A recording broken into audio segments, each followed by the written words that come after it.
Welcome back. Some crimes unfold in just a few seconds, but their consequences can last a lifetime. Today, we're looking at three separate cases, all connected by a common devastating theme: the impact of reckless decisions behind the wheel and the long shadows they cast. We'll cover a 4th of July mass fatality in New York, a hit-and-run that left a new father fighting for his life, and the arrest of a former NBA champion whose struggles with addiction have played out in the public eye for years.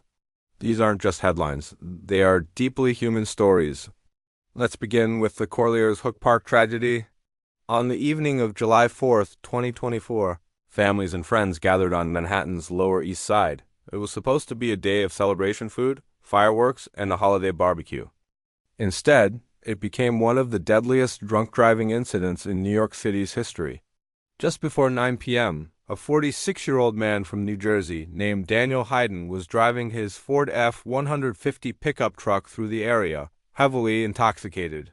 Less than an hour earlier, Hayden had been denied entry to a nearby party boat because of his condition. Police officers even walked him to a park bench, but he wasn't arrested. Shortly after, he got behind the wheel. According to prosecutors, Hayden ran a stop sign at nearly 40 miles per hour, drove through a construction zone, and then mounted a sidewalk at speeds reaching 54 miles per hour. He smashed through a chain-link fence and plowed directly into a crowd of people celebrating the holiday. 4 people were trapped beneath the truck. The victims who lost their lives were Anna Morell, 43, Lucille Pinckney, 59, her son, Herman Pinckney, 38, and Emily Ruiz, 30. 7 others were injured, some with life-altering trauma. Witnesses testified that Hayden had his foot fully pressed on the gas and didn't hit the brakes until half a second before impact. Even after the truck finally stopped, he attempted to put it in reverse, until bystanders managed to pull the keys from the ignition. Emily Ruiz never regained consciousness. She died in the hospital 5 days later. In November of 2025, a judge convicted Hayden on 4 counts of second-degree murder, aggravated vehicular homicide, and multiple assault charges.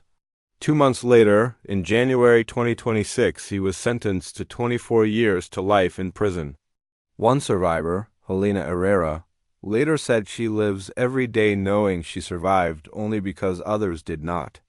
Justice, she explained, doesn't bring anyone back, but it does bring a sense of finality. Across the country in Las Vegas, another crash unfolded, this one without an immediate arrest.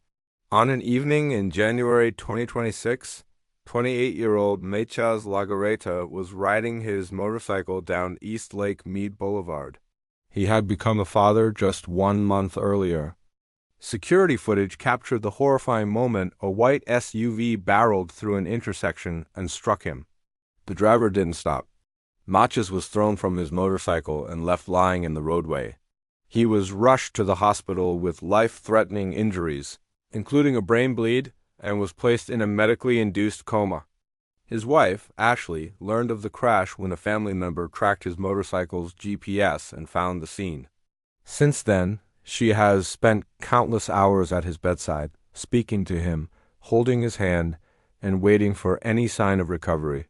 Police later located the vehicle involved, a white Kia Sportage, but as of the latest updates, the driver remains at large.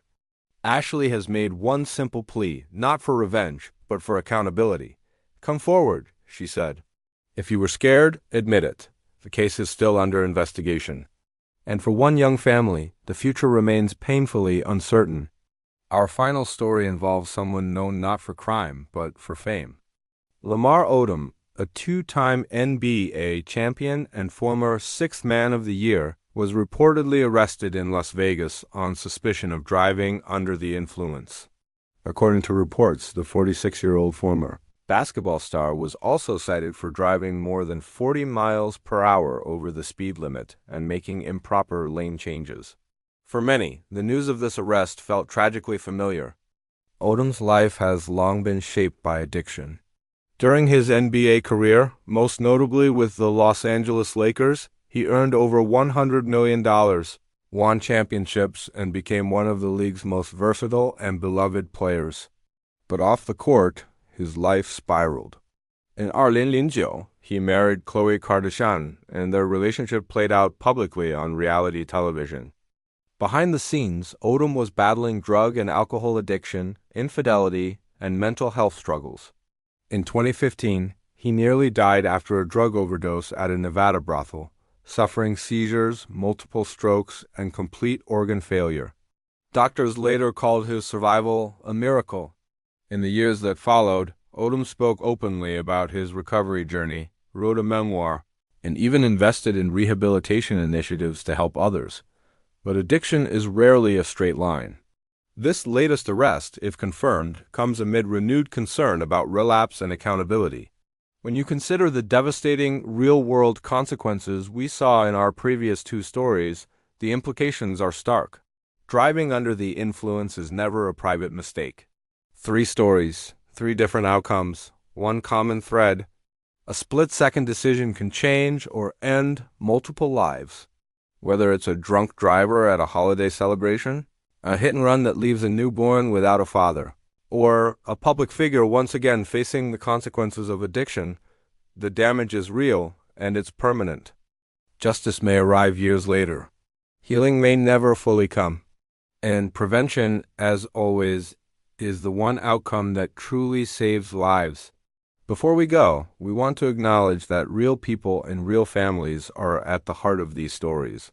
Our goal is always to share them with care, accuracy, and respect. If you find value in thoughtful, fact-based coverage like this, we post new content regularly.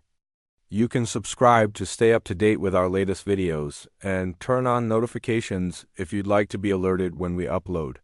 Share your thoughts on these cases in the comments section below. Thank you for watching, and we'll see you next time.